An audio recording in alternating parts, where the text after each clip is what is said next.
parce que nous avons été invités par la commission électorale, par le gouvernement, et nous sommes ici pour faire le travail d'observation des différentes étapes du processus électoral, tel que nous le faisons d'habitude dans n'importe quel pays qui nous sollicite.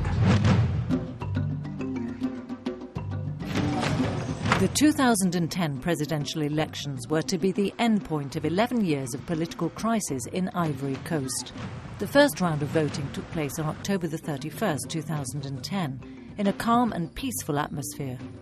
Among the witnesses was the European Union's Election Observation Mission, invited by the Independent Electoral Commission and the government of the Republic of Ivory Coast. For the election, the mission had deployed hundreds of observers throughout the country to observe all phases of the process.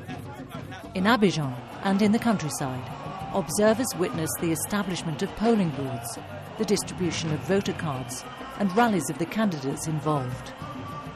Particular attention was paid to the analysis by EU experts of local media, such as Fraternité Matin, as they are closely tied to political groups. But most people get their information from television and radio.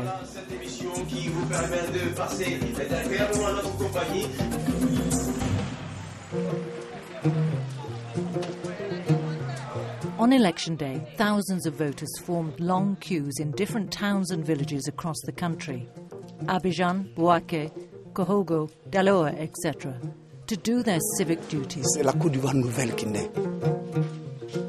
Je salue d'abord la maturité du peuple ivoirien, en particulier la jeunesse. Je t'aime, je t'adore.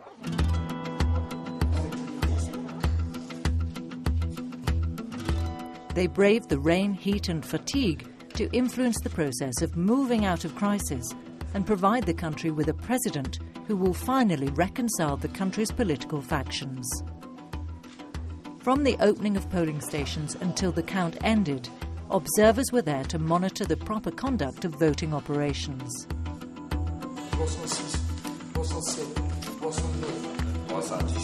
Although there was a long wait for the results, the European mission was able to note with satisfaction that the organisation of the first round was broadly in line with most international criteria, allowing the elections to be called free and fair.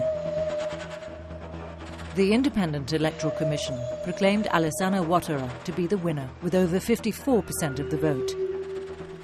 Nous allons rester dans le pays pour observer les développements post-électoraux. While the Constitutional Court declared the results of a number of polling stations to be invalid, maintaining Laurent Gbagbo as president. The European Union and the UN Security Council, followed by the African Union, the United States and ECOWAS, lost no time in welcoming the smooth running of the election and invited Alassane Ouattara to take up his presidential duties as soon as possible.